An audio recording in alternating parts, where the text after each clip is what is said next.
Talofa lava, thank you for joining me today. First, we ask our Heavenly Father, Jesus, and the Holy Spirit to bless this show with divine wisdom. This is a show where we celebrate, debate, question, interview topics that are happening around the whole of the Moana Pacific. I have once again the special guest, Honourable Tuilaepa, former Prime Minister of 22 years and currently the opposition leader of Samoa. It's a pleasure to have you again on the show, Dr. Tuilaepa. Welcome.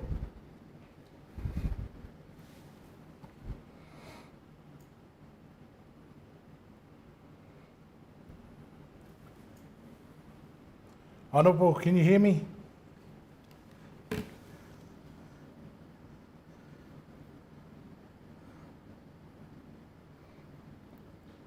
must not be able to hear me. So hard it goes.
Honourable, can you hear me?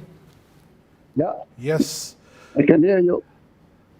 Sorry about that. We're just having a little bit of issues here. Let me just fix it. Okay, there we go.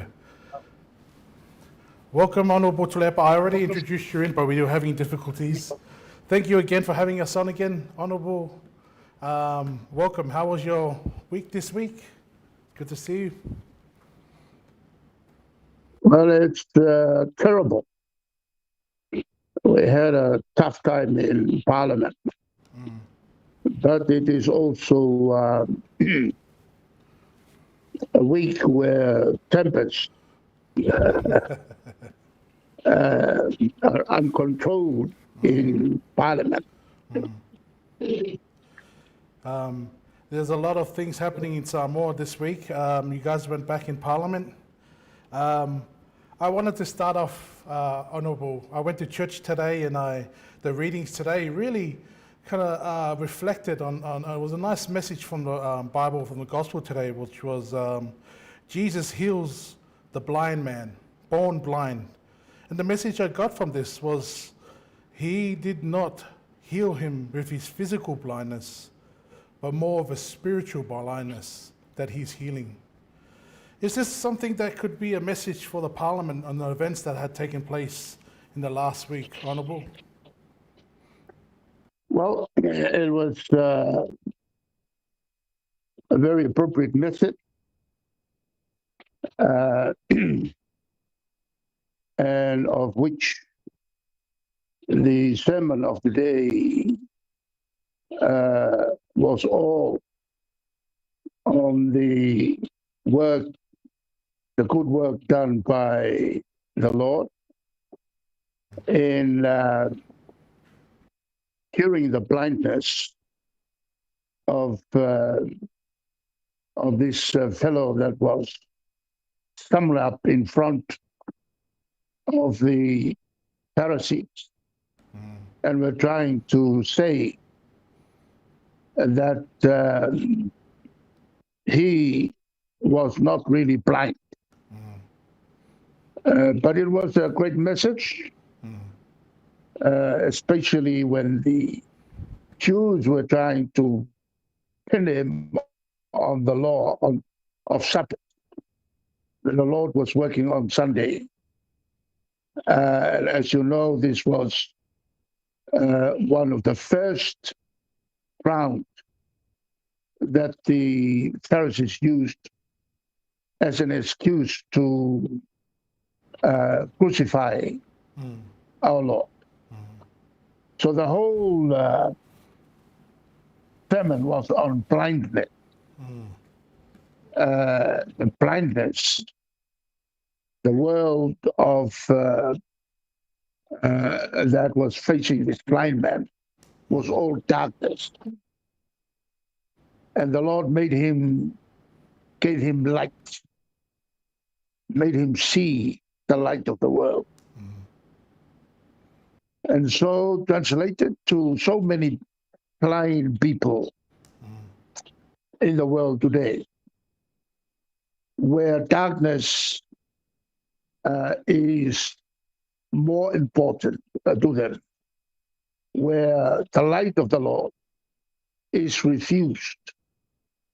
It was a good and most appropriate message to the leadership of Samoa, that we must all receive the light of the Lord.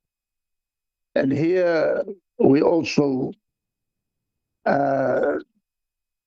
consider the light comes through the observance of the commandment given by God for all of us to lead as we ought to live as Christians in this world of darkness.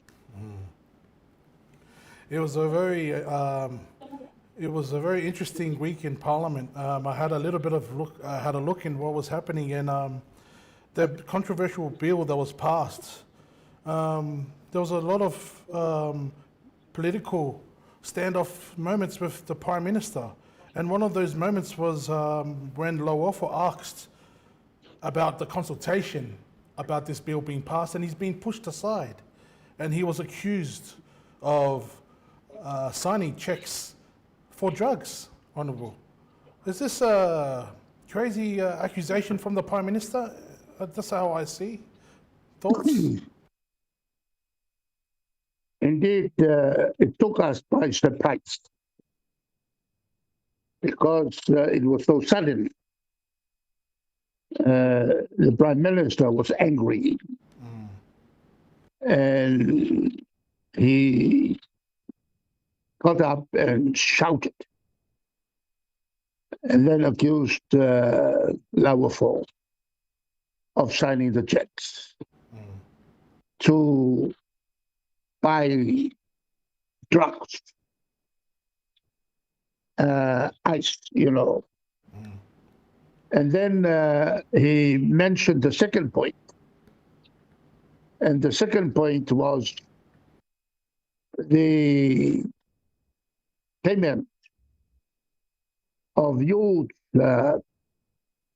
lease on the offices for the meeting, the development meeting in districts, Pono Whalae. That was why I had to intervene,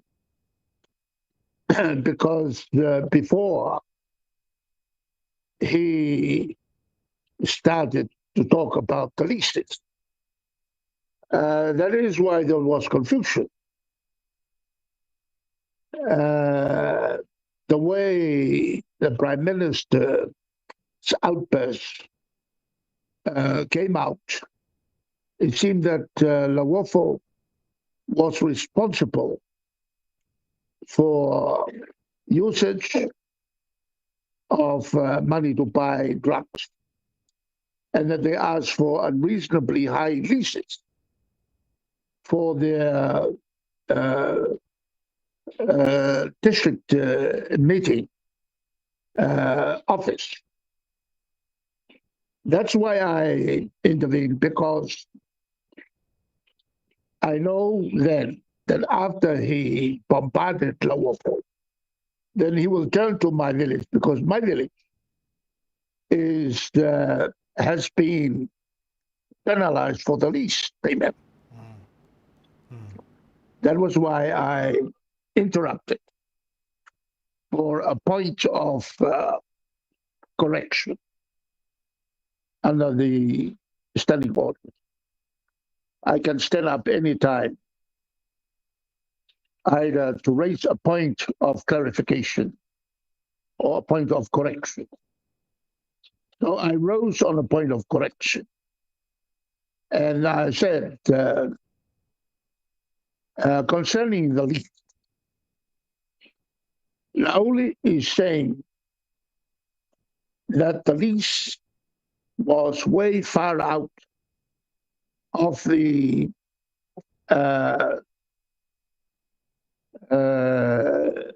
directives of cabinet.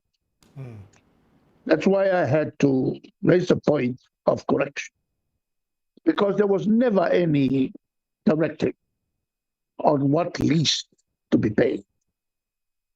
And the lease payment for our leasing of a meeting, an office and meeting place, came out to 2,000 a year. Oh no, 2,000 a month.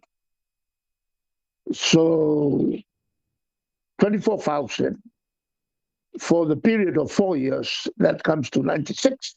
And we heard that was what fast MPs and ministers were charging. Others were charging also much higher. And the difference was the lease payments under fast are being collected by the minister who owns the house that is being leased out. The difference with our lease payment is that we are leasing it from the Congregation Church of Tuilaepa. So this is the difference. So the question is, who owns the property? The one who owns the property, the church, the Congregation Church at Tuilaepa. But it is for the purpose of use by the whole district for their development. Therefore, the lease must go to the district people. And there are 3 villages comprising 7 sub-villages. Therefore, the 7 sub-villages are entitled to receiving the lease payments, which we did distribute to them. And that caused anger by the committee, which was led by Lauli, the subcommittee of cabinet, which was led by Lauli while Teme was prime minister. So Lauli, Tuilaepa, and also Malipola were the ones who were dictating the direction. Payments were made. And so, whereas they therefore withheld our lease, we decided to take the matter further and question, and we were prepared to take it to the court. And then, after so many publicity and clarifications from me, which made them very embarrassed, they changed the reason why they withheld our lease. And the reason was that we didn't have our lease registered with the Ministry of Lands and Survey and the Environment. And so I decided to go there and registered our lease. And when I asked the office to let me see the register, to see how many of the districts have been registered, have registered their lease, the official laughed and said You will be the first. You will be the first to register the lease. And yet, all the districts of the fast had been paid their leases, and yet not one lease has been registered. And I estimated it will cost us $10,000. So I decided not to register lease. I came and called a media conference, and I released this to the public. It made the government, Laoli, very, very embarrassed. The next move they did was to request the Attorney General to support their stance. The Attorney General instead gave a directive, which we found out later when the Observer published it. There was reference to a report from the Attorney General directing the committee that there is no legal reason why they should withhold the lease payment to the Tuilaepa district. And yet they still hang on. And I pressured and pressured and pressured through public release. Finally, they gave up. And that is why that was why I intervened in Parliament to point out to Lauri that it was he and his committee, comprising the present Deputy Prime Minister and the present Minister of the Treasury, Minister of Finance. They were the three who imposed this very illegal decisions to withhold the payment to my district. And yet, I pointed out, whereas 200,000 was reserved, was given out to every district to arrange for the building of a meeting house, or for the provision of equipment to a lease property. Only 200,000 was provided for every member, every committee. And yet Lauri built his their own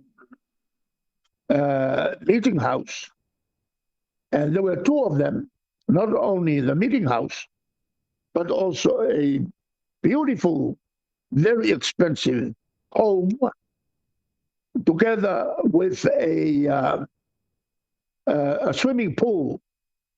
And this swimming pool was built from reclaimed area. That means the sea shore was reclaimed, and that means it's his. And he was collecting the rents as well. So not only that, another unfair decision was being made for all of the HRPP, limiting the provision for the building and equipping of their meeting house. Lauli had his for over $1 million. That's how this guy operates. And so it really maddened him when I pointed that out during the meeting. It made him jump to the roof. Honourable, I think he did more than jump on the roof, Honourable, because he was very mad. And that's the next question I want to ask is it seems like the Prime Minister is holding a grudge in his leadership. And I don't understand the way he's leading the country. It's almost like he's got a chip on his shoulder against you guys. And it's very evident.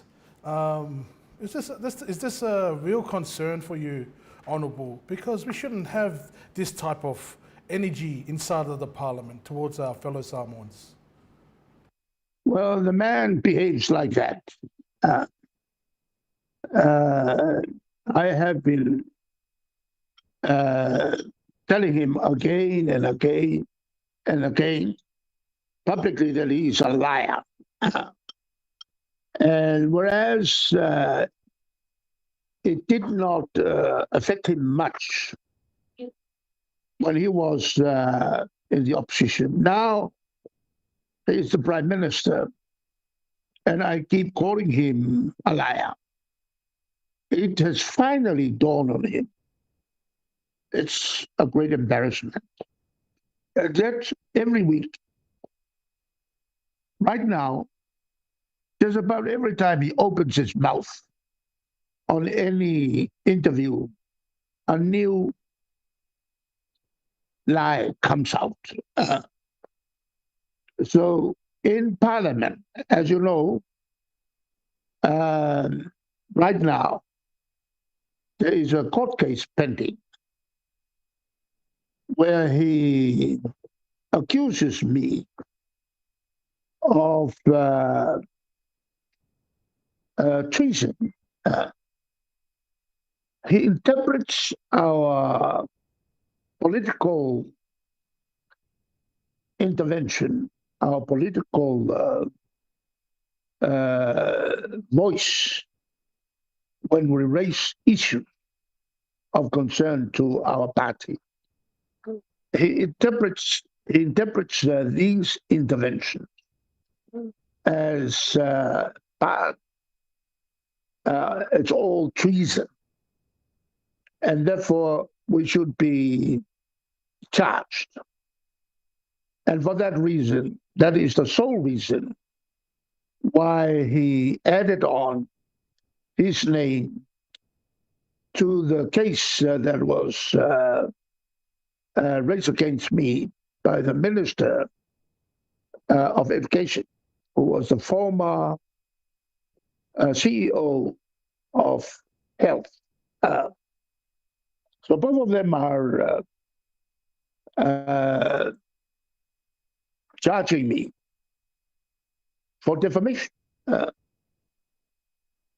And our case is now scheduled for March 24.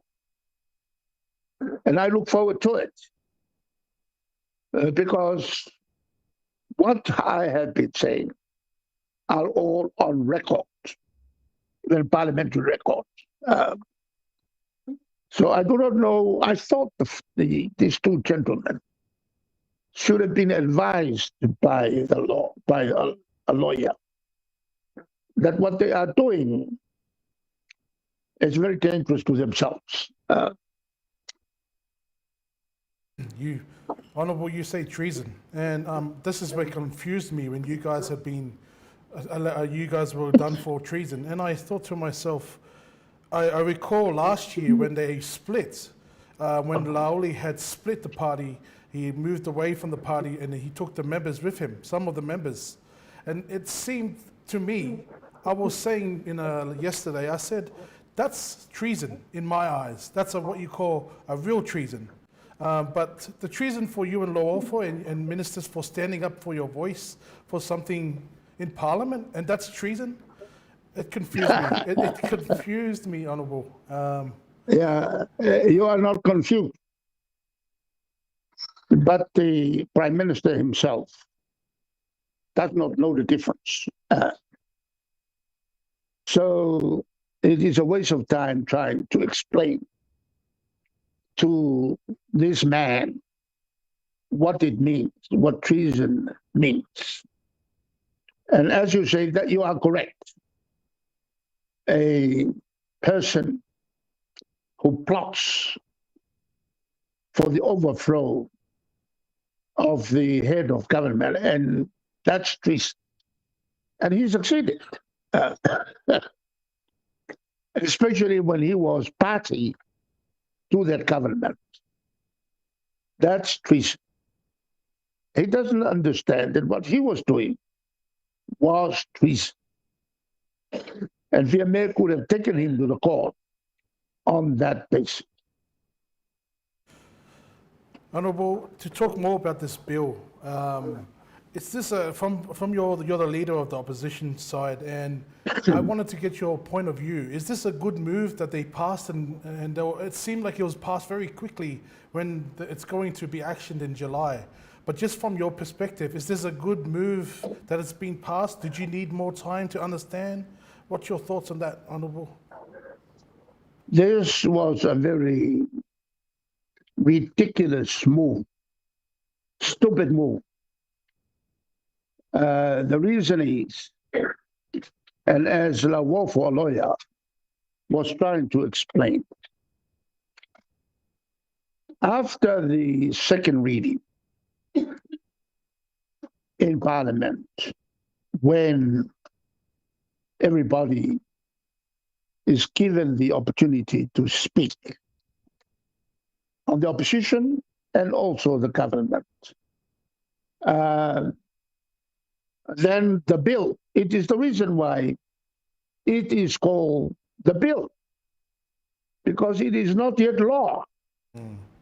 The bill means a law which is in draft form to be approved and become law. That's why it is called a bill. Not yet the law. Yeah. And so Lawofo was trying to explain that under the normal process, that after we debated the bill on its second reading and approved, then it should go to the Bills Committee, which will have also representatives from our side and a representative from Fiame's party of independence. And then they will publish widely to the people of Samoa for all those interested to come and make presentation on ways that a bill needs to be improved. And with the numerous points that we had raised, these will be the kinds of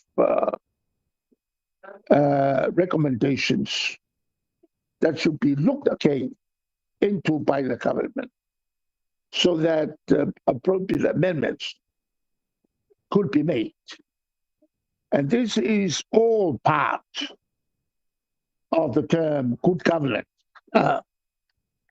Noting that when the first government came in, Fiame broadcasted widely in response to questions from New Zealand media that the government, first government, will follow good governance principle of transparency, accountability,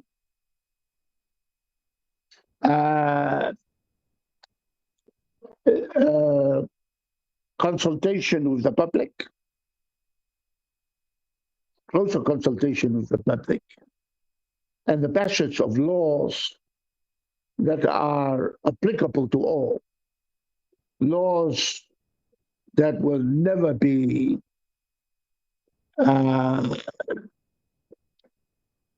will never allow any a special treatment, special treatment for people. In other words, everybody will be treated the same. And those are the main elements of good governance. Now, and yet the leader of the government does not want the law to go out for public consultation.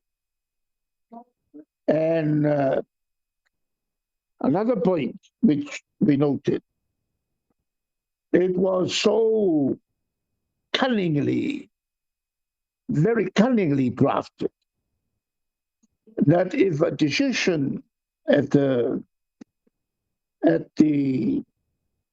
district level is such that could benefit those who support the HRPP or other parties, then they can, the cabinet will consider it a decision from the front of our mind. And we all know that that cabinet that is chaired by Lauli, who never wants to observe the rule of law, will certainly kill it. So it was so skillfully done to make people believe, don't worry, there will be proper decision that would be made if something that is done at the district level is questionable, as if Lauli and cabinet will exercise complete fairness at the cabinet level. We know exactly what Lauli will do. He will X everything that comes before cabinet that will benefit those who are not proven supporters of the fast government. This is the worst government that we have had since independence. In terms of exercising selfish consideration for only those who are members of the fast party. So what can you do? People out in the country will be afraid. And so they will all will come to do what the fast wants to do. We have entered a situation where this country exercises complete unfairness and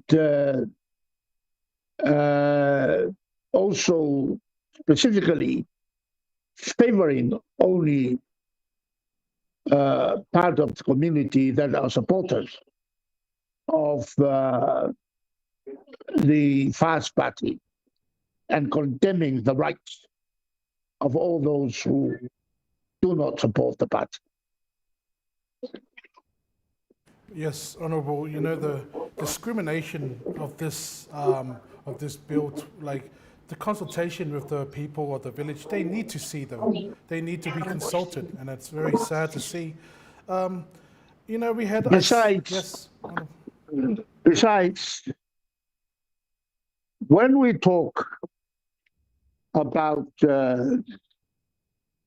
projects benefiting the people, there is no discrimination. Secondly, whose money is it that is being spent for development? The money belongs to the people of Samoa. The public funds belong to the people of Samoa. not to the fast party. That's They right. never bring any money into the government. So you have said exactly what the situation now. Discrimination is the order of the day. And that's why I like this program. There are many young people who speak English who don't understand what the hell is going on in Samoa. But their parents are being led astray because of the lies that are being spread by Lauli and Fastback. And so all our people supporting the fast have done it because they were led astray by the lies and the accusations that have no basis. They have been accusing me for selling traditionally owned traditional lands to the Chinese. That can never be done. It's banned under our constitution.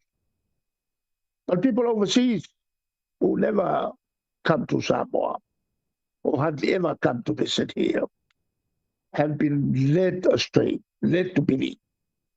And what is ridiculous, they then use their money, much of this money comes from pension, and send it to Lauri for the payment of these loans.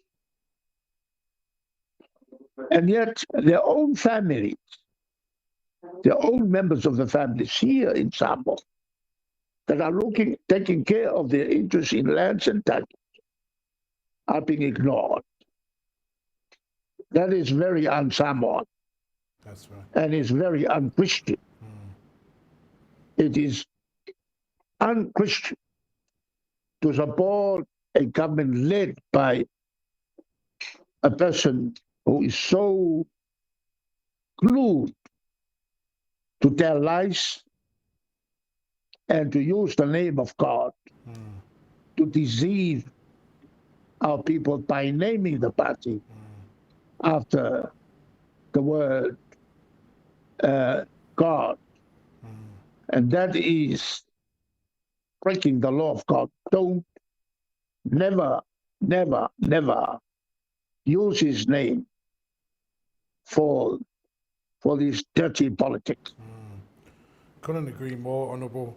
And you know, I was very sad to see one of the Honourable Senator Nari Samoa, you know, to pour his heart out to the Prime Minister for asking for forgiveness, nearly crying. And I said to myself, the Prime Minister, to give him the cold shoulder, I just thought, this is un-Christian-like and this is un-Samoan-like. So I couldn't agree more, Honourable. And yet, this is the man who asks for everybody to fast and to pray. Ridiculous. As if he is such a great Christian. And yet he wants those people to come and bow before him. He will not accept the apology by the Member of Parliament. Not only that, he wants to allow that Member of Parliament who has already been found in court to have committed the misuse of funds. He wanted that fellow to jail and to have the final say in the use of money. So this is ridiculous. A man who was found to have stolen monies for political purposes, and Lauli wants him to be in control. That alone discloses the kind of the kind of hypocrisy Hypocrisy. That's right. hypocrisy that this fellow is promoting. It is extremely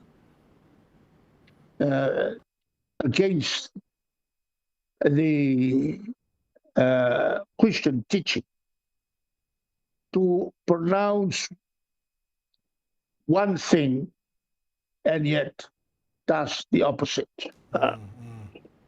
And our people are so easily, they so easily believe in the lies. The term is, they are very colorful people. They believe anything that the leader of this country says. And a lot of lies are being told. And so this is a point that I referred to when I spoke, that it is the custom of members of parliament to speak their mind. That's the custom, to speak their minds in the House of Parliament.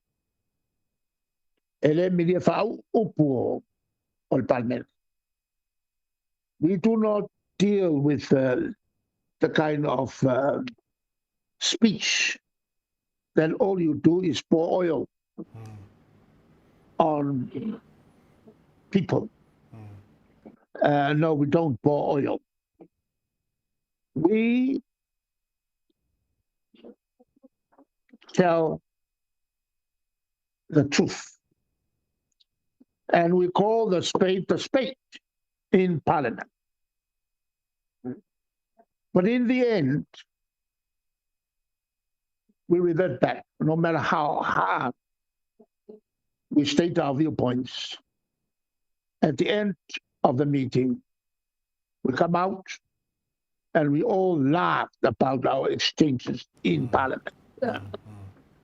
I reminded Lauli and the Parliament that is the expectation of people that are members of Parliament. They speak their mind, and they are never stopped.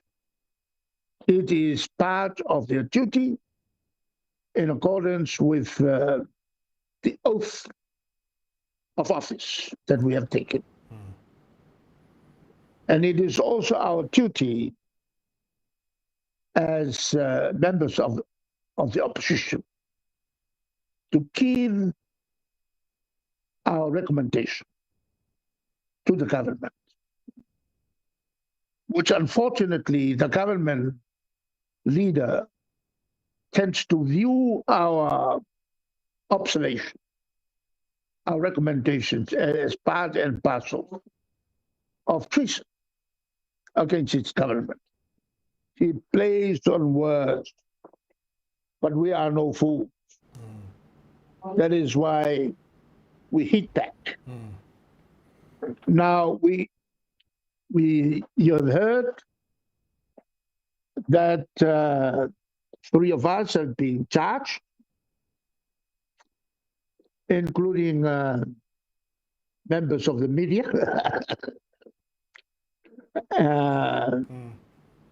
And this is, and there was a motion passed. We are now waiting because the speaker will have to decide. What the speaker can do to honor the wishes of the prime minister is to submit the motion to a committee of parliament charged with the special issues that impact on the reputation of members of parliament, which have been tarnished because of whatever we did. And he gave 200 allocations. We've never seen any of those allocations, what they are. So the poor speaker will now have to grapple with this tall issue by the Prime Minister.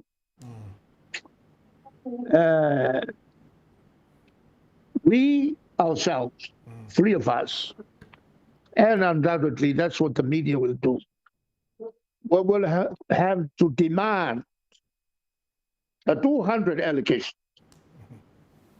And then we have already demanded the tabling of the allocation against Lawofo. That has not been done, but the Prime Minister has already directed the officials to proceed and table those allocations, not the 200, but table first the allocation against Lawofo. And on receipt of that, we will then propose a motion. I know that it will be defeated. Propose a motion that the 200 allocations plus the responses to Lawofo's call to formally table in writing the allocation, so that we will then be able to move a motion that this allocation should be submitted to the same committee of the House to investigate and report back. That is what should take place. That's the process. This is the process which I used when Lauli accused my government of a generator that was costing 300,000 when he bought a generator which cost only 100,000 when I was the Prime Minister. And he was so emphatic and he sounded so credible that I got up and moved a motion that he must bring those justification and table them in the House. I meant the cost of the generator that he said he bought. On the following day, during the last, the 16 to 21 term of Parliament, he came and tabled a paper, which was an explanation from him saying that he bought to confirm the purchase of a generator that was Tuilaepa generator, which the police were importing and put in the budget. So I got up and I said, I cannot accept this confirmation which comes from you. You can tell a lie and no one will know. But what I wanted was to secure the invoices, setting out the price of the actual generator from the suppliers in New Zealand, Australia, and the amount of duty that was paid on it on arrival, and the day that it was bought. So the matter was referred to uh, the Financial Committee of the House. When the report came back, the committee confirmed that Lauli referred to an importation of a generator. But what they found in the custom record, that it was not a generator, but it was written down as a refrigerator. That means the generator was referred to as a refrigerator. He was telling a lie to the custom in order to pay a small amount of duty charge on a refrigerator, and not to tell the truth that it was a generator that has to pay a much higher duty. That came in the report. And when the report was tabled, Lauli got up and tried to argue the point that this committee of finance are all against him, and he can only trust the committee, special committee of cabinet, I mean of parliament, that deals with matters of defamation. So I got up in parliament and I said, well, that can be done. So we will not accept the report of the Public Accounts Committee as requested by Lauli, and we will now refer the matter to the committee that he wanted. And that committee was chaired by Lawafo.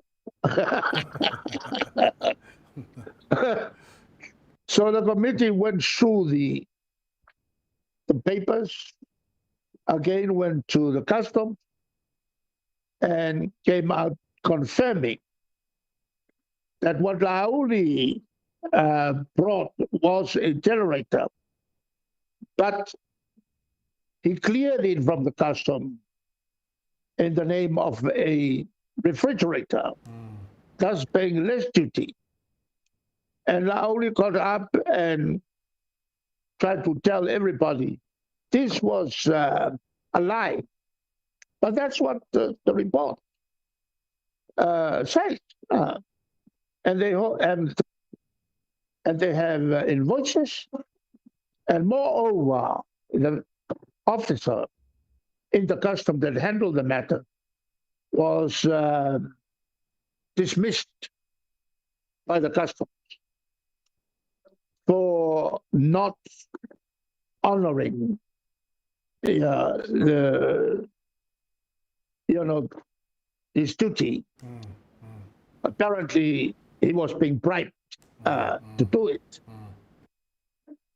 And then on that day, Lauli resigned. And after resignation, he went again and recontested. And again won the vote of the district. And that's when he came back in 2020 and was required to take an oath. That's when he took the oath under the title of Lauli al-Malitoa. Yes. And at the end of his oath, the speaker advised all of us, I have the details here, advised Lauli that he has just breached the law. There is no such title in Samoa called Lauli al-Malitoa. Furthermore, he contested under the title Lauli. And so the speaker said, I have to redo your oath. So he was sworn in again, second time. This time he correctly announced, I, Lauli, have decided to take a vow that I will do my duty with honesty before God. Now he is again using the title Lauli and Malietoa, and that is another matter before the court now. We are again raising the issue legally. Because according to what we have heard, the title is still not yet finally approved as a new title in this district. Honourable, your story really, for the diaspora that is listening and the people in the Samoans that are listening, we get great context, great story that you're telling us right now. Because, when I remember Lauli, and I think a lot of Samoans think that he left because he felt that HRPP was corrupt. That's what the ideal Samoan usually thinks because he's told it like that. But now we find out that the real story, the reason why he left was because he was found to be lying about the generator, which he tried to check under a fridge. So thank you, Honourable, for telling the story about that. He had lied many times. Yes. Yep. In Parliament, he lied that he planted all the breadfruits. He never planted any breadfruit. So there are a lot of things. But the latest one, where he lied to the country that Lawofo had signed the checks. That's one more lie that I will put in my defense. That's another lie. And I'm going to be quite sure between now and the case, there will be more new lies. Because the fellow does not care. He can tell a lie today, a lie tomorrow, a lie day after. Just about any time he opens his mouth, new lies come out. There's also a great controversy now about the visit of the New Zealand Prime Minister and the title to be given.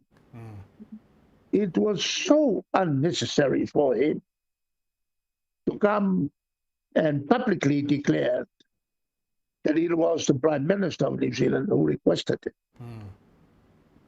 Now the Prime Minister of New Zealand has rejected that he ever asked for a title. These are the kinds of issues that you have to respect. You have to exercise extreme respect between the Prime Minister and also other Prime Ministers who are friendly to Samoa. You have to exercise extreme care that you don't say anything which could be detrimental to the excellent relationship that exists between Samoa and the leader of another country. Yes. It was so unnecessary even to say anything about a Matai title. Matai title is a form of highest respect that Samoa can grant to a foreign dignity. This is how this leader of the country operates. He does not understand the great care and respect that one must always be very careful about between leaders of friendly governments. Well said, Honourable. You know, you last week you told us more, you know, your stories that you're telling everyone here. You told us about the John Campbell story, that when he came to Samoa and he interviewed you and he tried to get an interview rudely. I just think back, Honourable, you know, because this incident with Samoa Observer and the camera being snatched from them. And I think to myself, if John Campbell was to come back to Samoa and just try and do an interview and how he did it to you, I would think that, you know, John Campbell wouldn't be left in the right, in a good place, because the way that this government is handling things, it's not good, and that's just honesty. So thank you for your story, Honourable. Yes, you touched on Prime Minister Luxon from New Zealand. It's bad, you know, it's not a good look for, especially when we're trying to do big things like with the visa issue with New Zealand and Samoa. We're trying to get that over the board, and it doesn't look good for our country. I just wanted to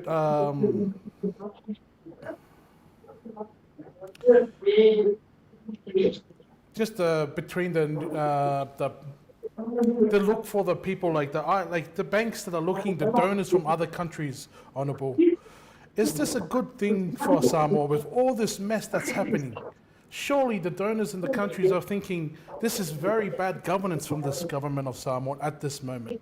Does this affect us in any way with money coming into the country? I better refer back again to the budget debate. While Lauli was sick in New Zealand, I spoke on the night of the debate, reminding the Minister of Finance that there is reference in the document, the third document, which formed part of the budget. And it referred to the inflow of revenue. It is declining and will continue to decline right up to 2028.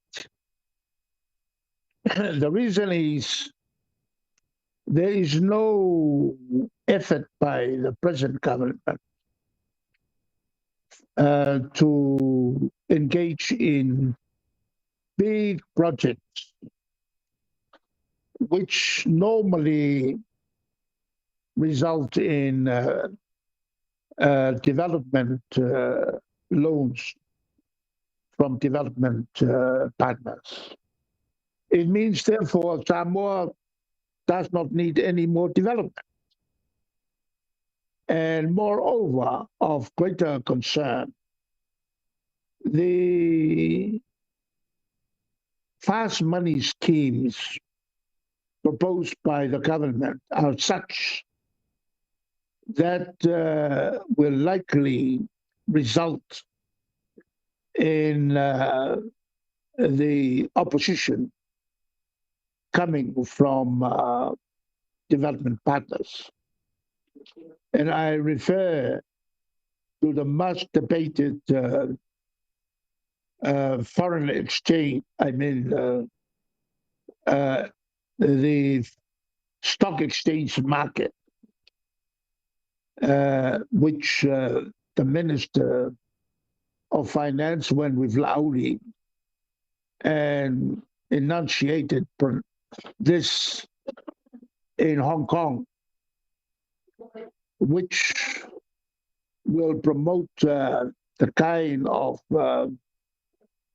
cryptocurrency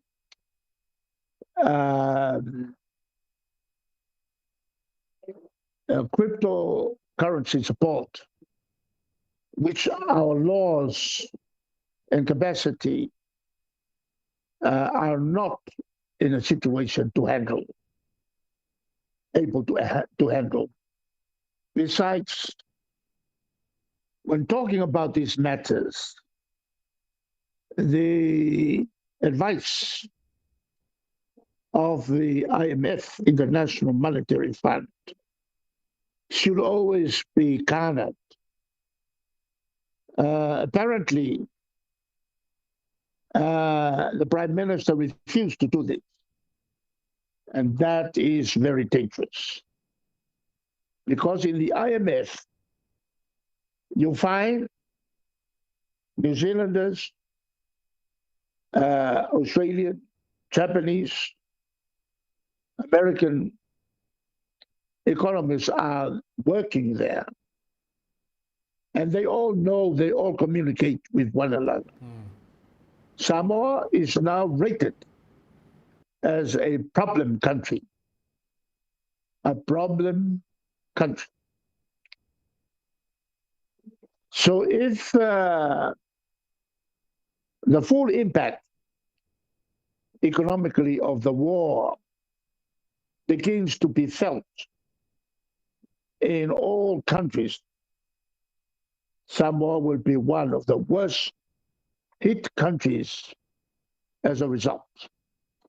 I know that New Zealand is already tightening its belt and are now laying out plans for the control of fuel, as it is anticipated that fuel will be the first item to be hit by the current war, especially the destruction of oil rigs in Iran and other places.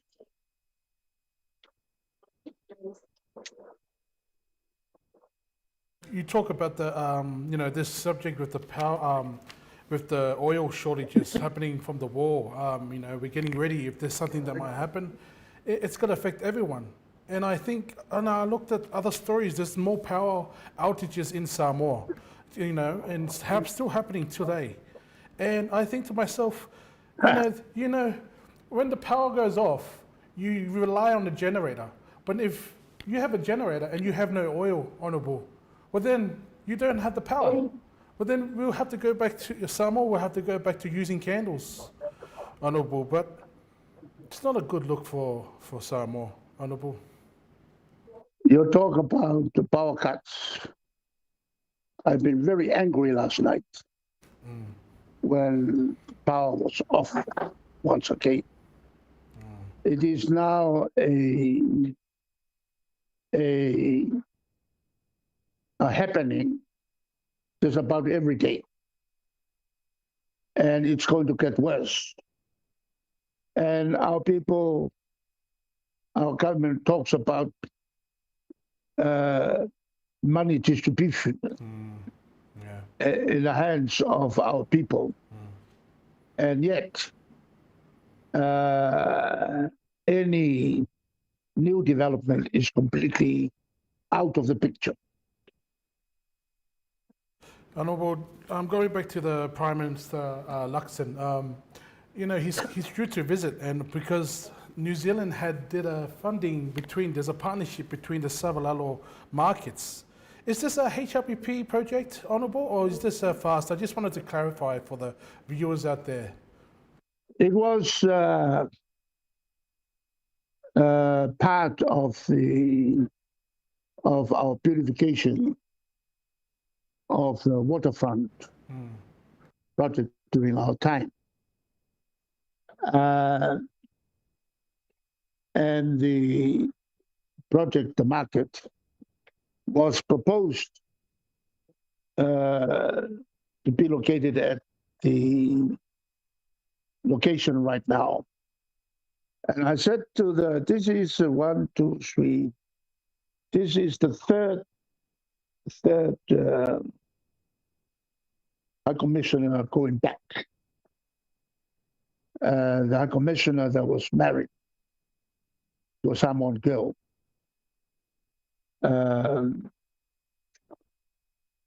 Dr. Ryan. And I recommended to that High Commissioner We wanted to locate it at the Songi uh, former uh, residence of people from Solomon's, descendants from Solomon. And we have already a 10-acre there, which have been reclaimed, and the government had laid out a beautiful area, 10 acres. But New Zealand at the time wanted to locate it alongside the road, exactly the same area where we had built the first Sailele market, flea market.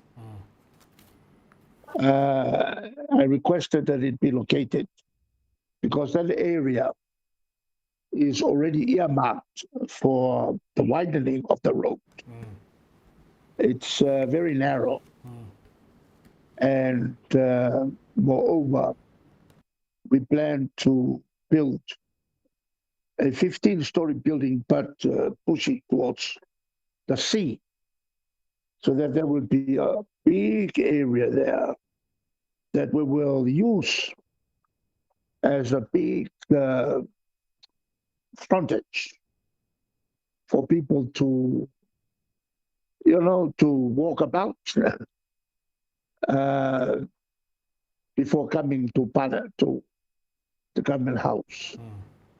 So it will be a very nice place, as we had envisioned it for proper town planning.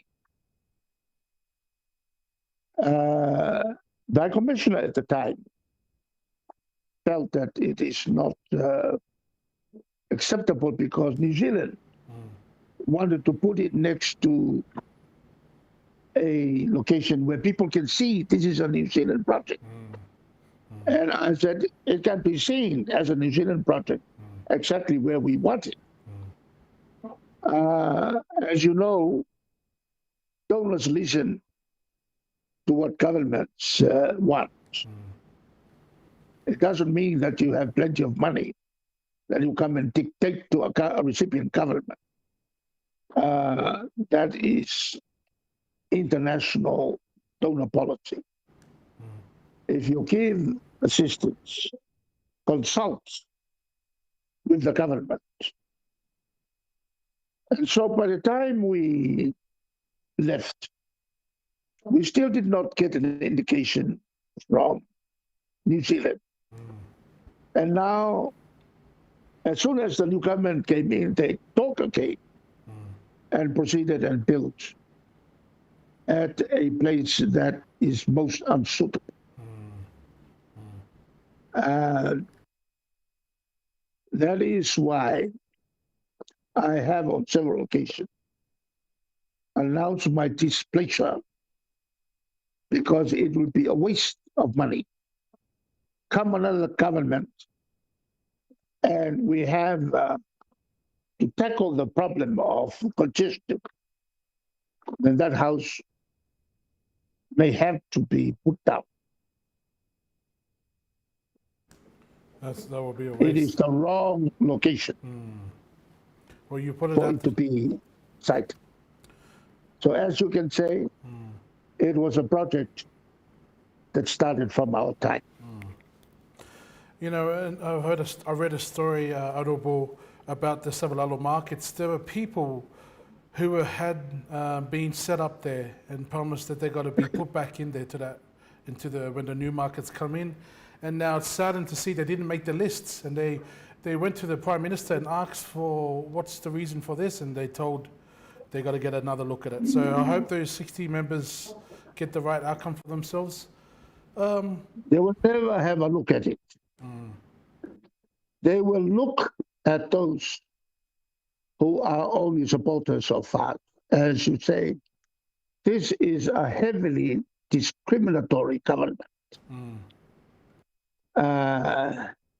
Something which I like to repeat and repeat often for our holy people that give support to a government that uses the name of God in vain and do things that are against the teaching of our Lord. Honourable, I just want to finish on my last question here. And thank you again for having us on and sharing the knowledge and what's really happening in Samoa. I wanted to say, we just wanted to get a follow-up on what's happening, the update of the courts. How well is our HRPP taking this to court about the whanawhawai, the discrimination that's happening towards the Samoan people? We have taken the matter to the court. What is most important for the court to consider? You see, the past people are saying we oppose the project. That is ridiculous. Who will oppose when money is distributed that belongs to the people? Exactly. No one will oppose. But what we ask for is the continuation of the chairmanship to be vested in the members of parliament. The highest ranking position of honor in a district. And it is ridiculous that a member of parliament is ignored and is chaired by people that have never had any previous experience dealing with matters related to the welfare of the district. That's all that is important to us. Because if the chairmanship is reversed back to the MPs, I am sure the bad experience that was evident in the last election will not be repeated.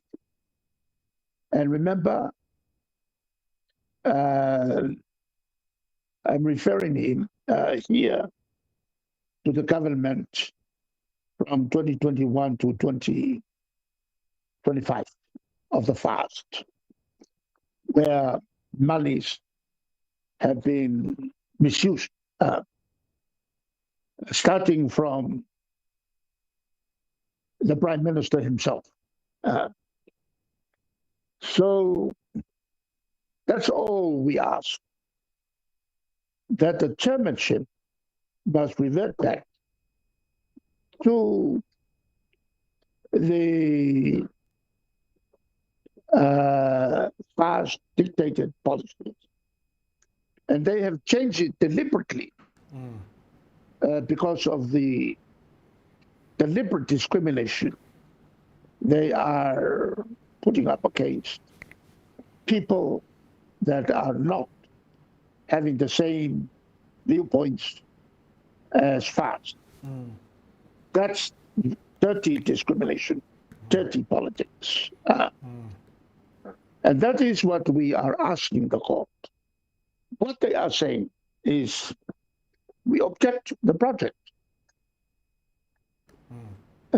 This is how they bamboozle the people of our country. They try to add the two things together. The project itself, which is the dispersing of funds to approve projects. And secondly, the issue of the people that will implement the project. Two separate issues. And yet all of them are trying to pin that it is one issue. For the same reason, they want to make our people believe that we object to the project. That is a lie. Secondly, the rule of law in any democracy. A government comes in, like in New Zealand and Australia, will treat everybody the same. Whether a voter was against the party, the government will not discriminate against those who are not favoring members of a sitting government. So that is the issue that we are trying to explain and to elaborate. And yet, the strength of lie, deliberate lie, is such that they keep repeating and repeating and repeating the telling of these lies, so that the people will come to believe it. You're right, Honourable. Just to add on to that, that's why I was saying with the cash, handing out the cash to the people. How are we going back to handing out the cash? And I thought to myself, the cash shows the people, and you can see the videos online, the money that's being given to these people, and it's just sad to see the political. This is the most ridiculous way to develop a country. To go around with bags of cash and literally hand them out under the trees. And the result is people are fighting for it. And whatever information you give, they, a person could come in with the names of children of other neighbors, and they are still paid out. And what if hundreds and hundreds of thousands are left over at the end of the day? Where are they put? In all business in Western countries, as soon as 3 o'clock comes, all bankings must cease. So that is why every day, every business takes their money to the bank for safekeeping. And whatever money that we received after 3 o'clock is locked in a strong room. Every country does that.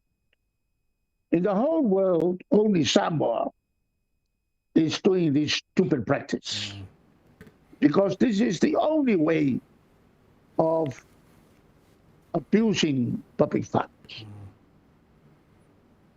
And to Prime Minister Lauli, it does not matter, because it is handled by the people. So it's nice to steal the money. This is the way.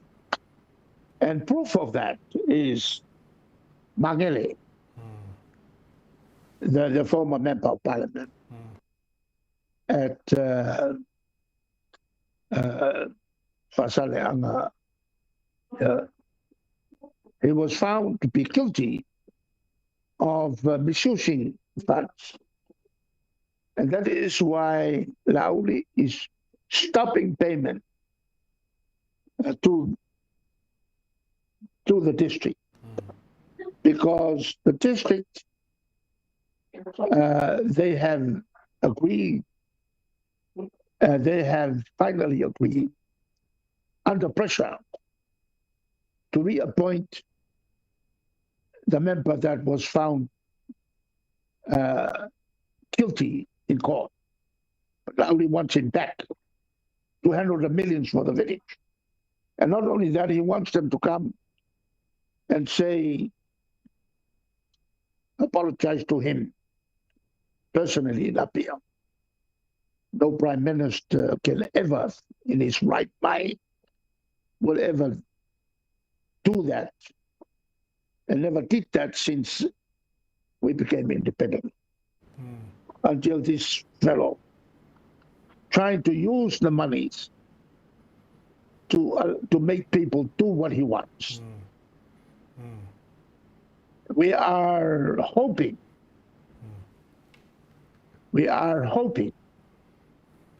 that the judiciary in matters now before the court must see this, that only the judiciary at this stage can right the wrongs that it's being done through the system of checks and balances,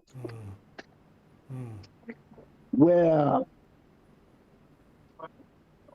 the court must act independently and never to be influenced by a government that is exercising total abuse of power. Honourable, you mentioned, I just want to add on to what you're saying there as well, but you mentioned Fasaleleanga too. You know, when Prime Minister had got up in Parliament, he had mentioned Tofi Lau, and he said it's treason in what he did in Petesa. Can you please clarify to us, Honourable, because he is under the impression that when he said make it quick, when Tofi Lau said those words, make it quick, and when he said he is, if he has guts, come to Savai, did you think that Tofi Lau meant make it quick in a negative way, or did you think he meant make it quick for justice to? Look, I can never agree to anything which this fellow is lying again to justify his enforced belief of the truth. Everything he does is untruth. Thank you, Honourable. That's all my questions. If you have anything else you want to talk about, but thank you so much for your time. I must thank you for this interview. I have been looking forward to it. It is one interview that will make people understand, because many of our people tend to listen in to the English version, but many are not interested in the Samoan version due to the limited understanding of our language. But I thank you. There are a lot of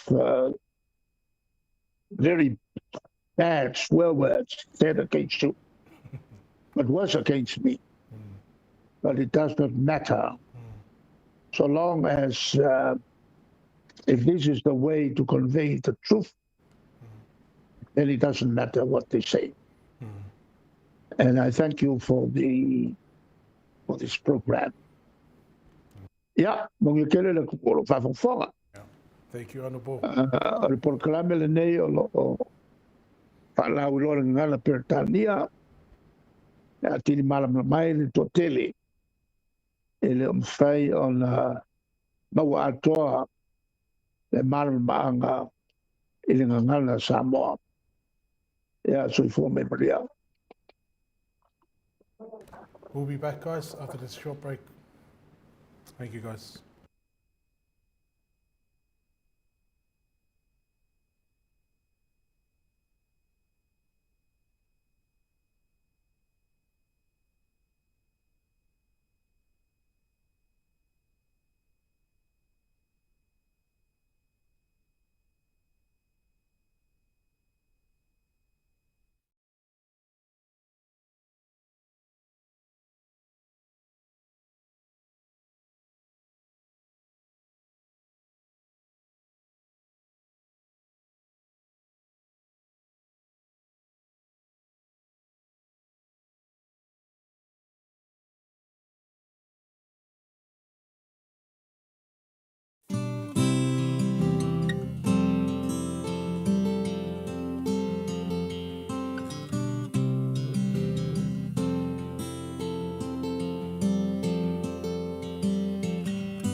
'cause you're with me.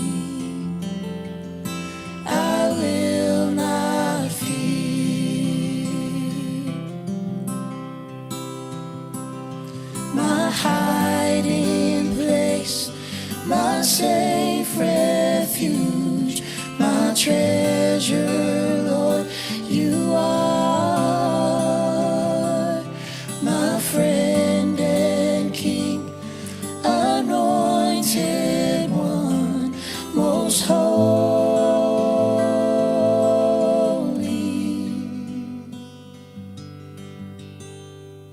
I will exalt you. I will exalt you. I will exalt you. You are my God.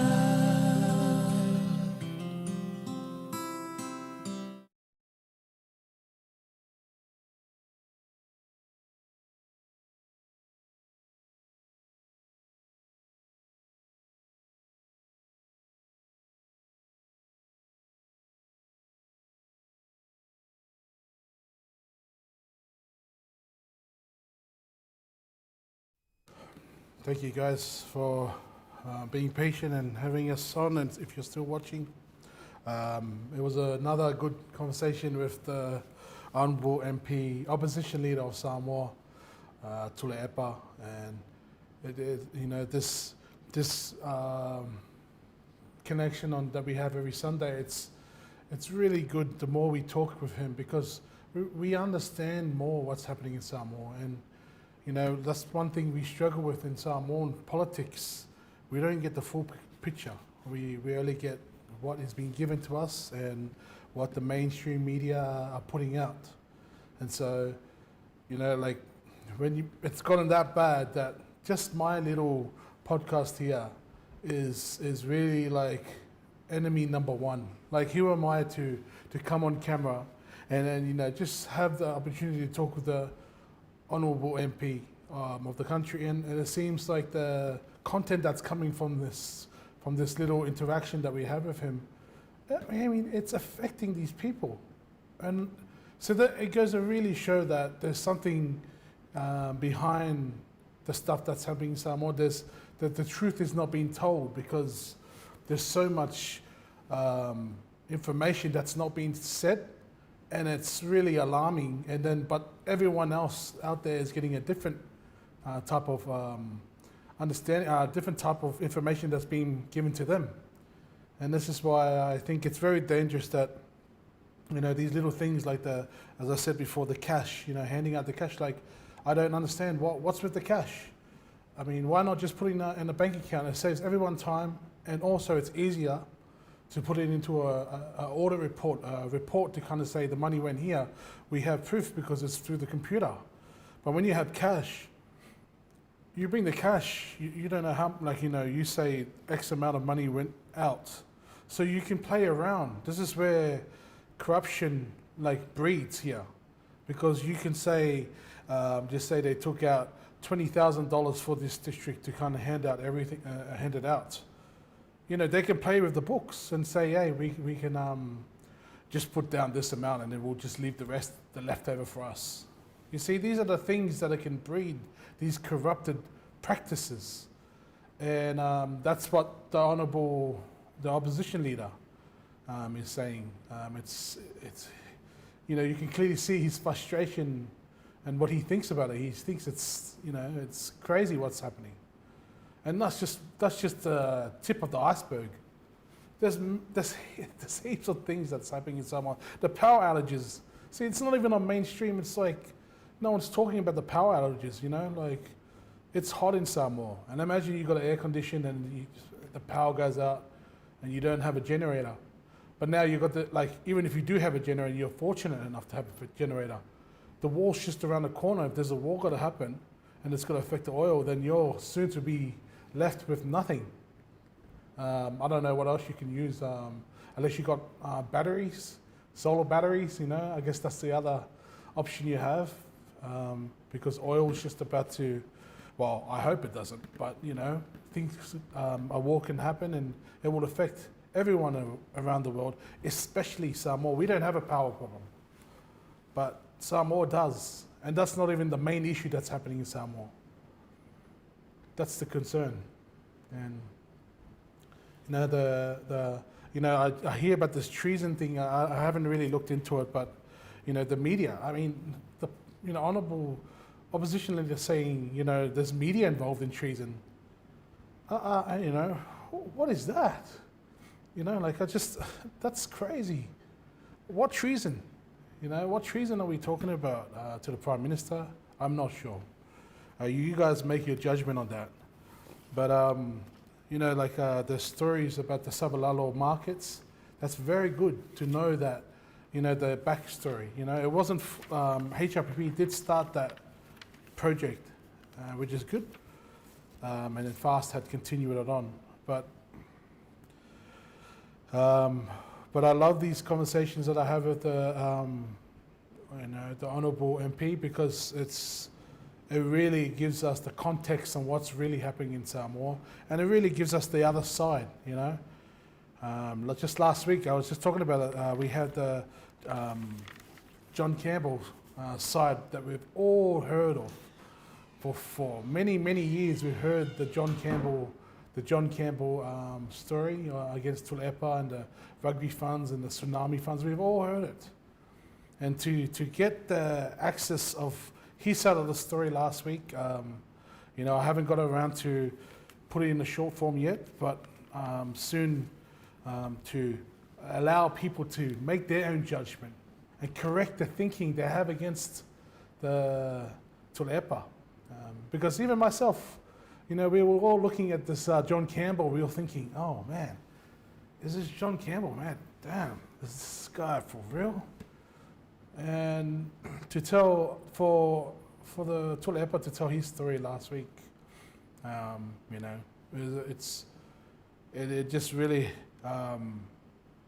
it's good to see the truth come out, because this is a Samoan man, and he's pouring his heart and his knowledge for the Samoan people, and then he got this man come and do this story against him, and so many people carry the same narrative that he talks about, So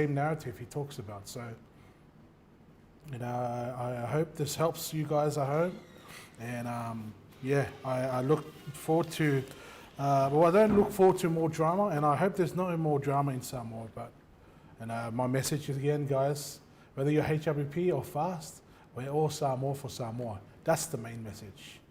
And that's what I'm trying to point out to everyone, to understand that, it doesn't matter which side you are.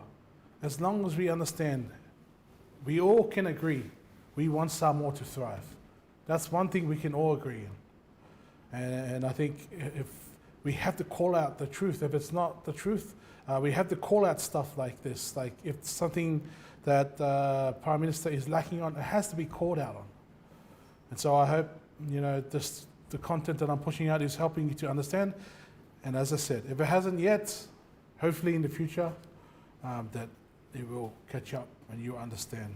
And I pray for the blessing of this Honourable Minister in such a hard time. Also to all the ministers and the Prime Minister, I pray for the Prime Minister that, the love and joy of God shines upon him. Also towards all the supporters of HRPP and all the supporters of FAST. I wish you guys a good week and have a blessed day. Thank you, guys.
Te se